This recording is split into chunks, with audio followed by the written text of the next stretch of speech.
music teacher, but I would never be able to be a professional musician because I hadn't started when I was 8. And, you know, I was promptly upset because at this school there was a number of very, very good music students which have gone on to incredible careers. And they're all still, you know, a lot of them are still friends. But at this time, it was very disturbing to me to be told by a very respected teacher that I wouldn't be a musician.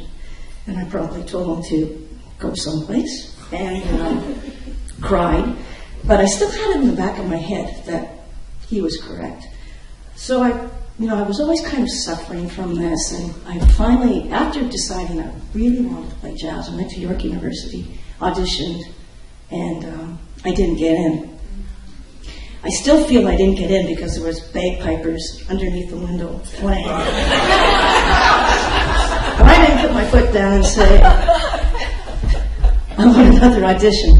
I didn't have that confidence. But anyway, I didn't get in. And the following year I applied and I did.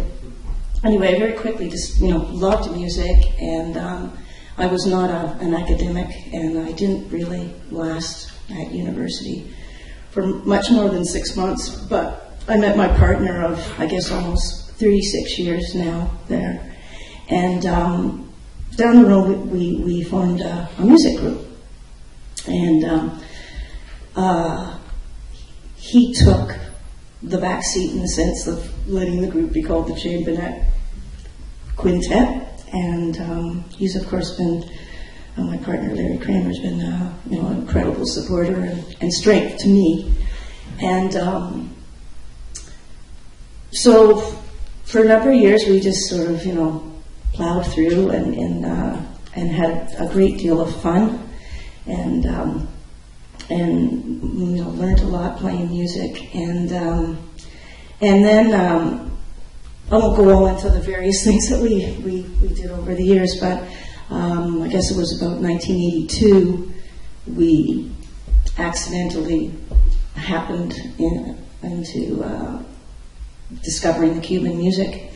And this was an avenue that nobody was really exploring at the time, and it was extremely exciting and felt like, just like discovering a gold mine of just musicians and culture, and the whole world just, had just unfolded there. It was just an incredible experience. And I guess for a long time it was really a lot of hard work. We went through the Helms-Burton bill, and that was a very difficult period. I'm a fighter, and that was a real fight to, I had a recording contract canceled, and numbers of gigs canceled in the U.S. because of the bill, and hence I had 13 musicians living in our house with our gigs being canceled because we just decided to go ahead and do these concerts. And rerouted the whole tour through Canada because of not being able to go into the U.S. Anyhow, now I'll get into the injury thing. Because I think, I believe that a lot of the injuries that I have not been accidental, as we all, you guys have just reinforced. Sometimes it just feels like things are just spinning out of control. And that was my first, outside of the tendonitis, which is a different issue.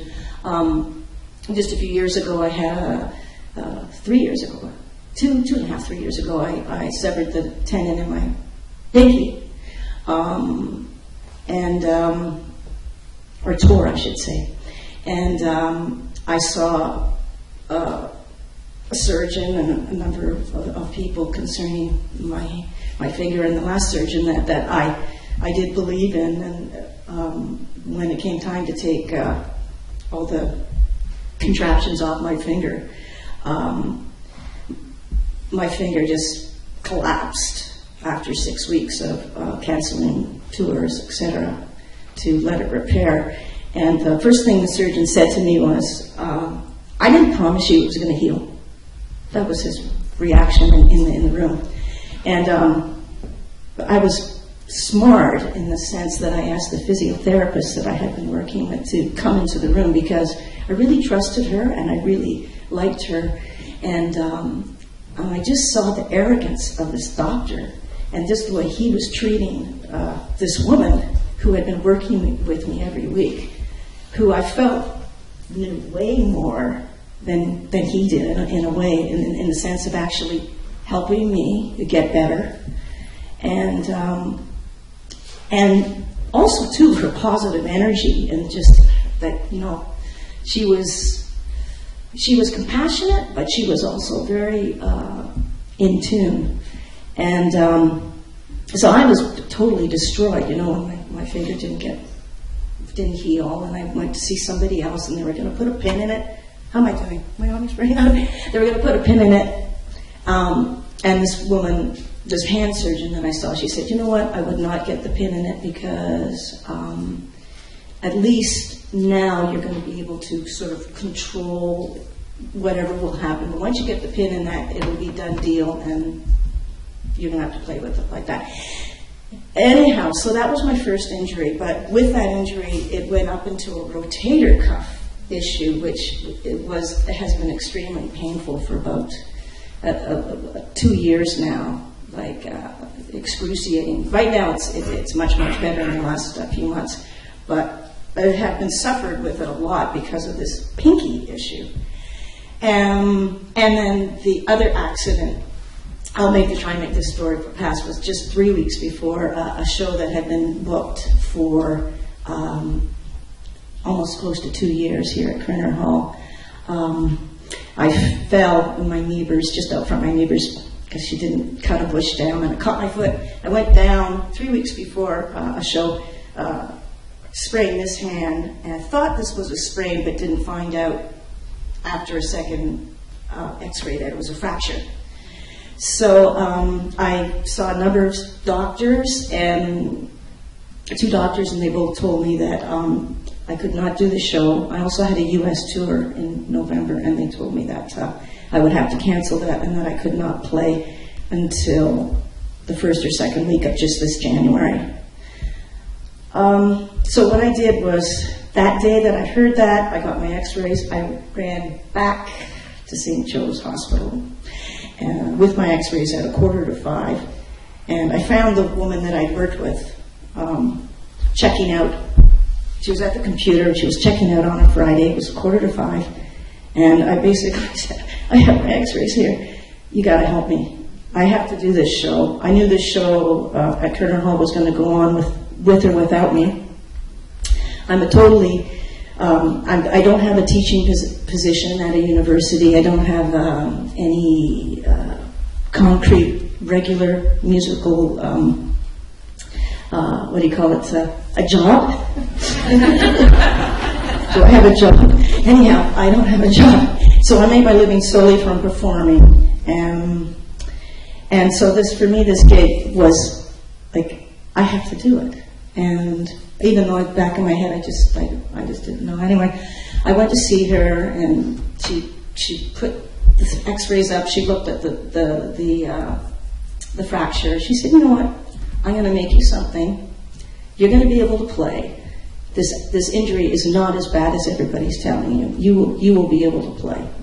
And just her, like, I think that just the way she was speaking to me and comforting me, and her, compassion about just the whole situation just gave me the, excuse me, Tammy Faye Baker,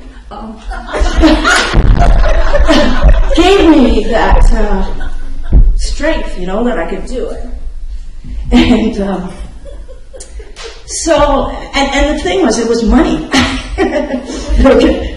No gig, no money. And so I had to do that gig. And so I did the gig, and I played, and I was kind of embarrassed because Mervon did, at the end of the show, tell everybody what had happened, and I felt kind of, I don't know what you call it. But anyway, I think that's it. But, yeah, well, we can open. Jan, is that it? Yeah. Get the hook. Yeah. Getting your Kleenex. Who has Kleenex? Can I get Kleenex, please?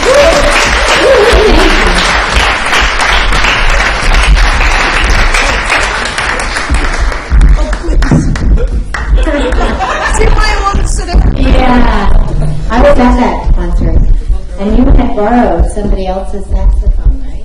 Little. I did not play my own saxophone. Yeah. I did not play my own mouthpiece. I did not play any of it. It was a total identity crisis. But I just want to ask Dr. Mate, should she have played? Should she have played that concert? Gig, no money, identity, but she's injured. Well, I like to put people on the spot. Since you asked, it could have been, I'm not going to tell you whether you should have or not. When you were talking, one thing that came up when you said that this woman's compassion gave you the strength. No, it didn't. This woman's compassion allowed you to find the strength that was inside you already. Yeah. So, and that's the nature of compassion. Mm-hmm. So if the strength was there, then it was fine to go with it. Now, and she knew what she was talking about. Like, she wasn't going to expose you to the risk of further injury or more damage that you're going to incur on yourself if you play. So I feel that was fun. That was the right decision.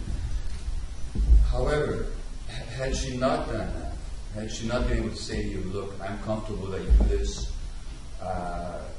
here's what I'm going to do for you. If you had then carried on anyway, just out of a stubborn willingness, a stubborn willfulness, that would have been different. I think so, yeah, I agree. And it would have been interesting for you to find out who you are when you're not playing. Like, who am I when I'm not this performer? And sometimes the injury, you can use it that way. So, in the event, it seemed like the right thing to do. But I think it was a close one. And there was an opportunity there for you to find out who you actually are when you're not Jane Bunnett, the internationally renowned performer.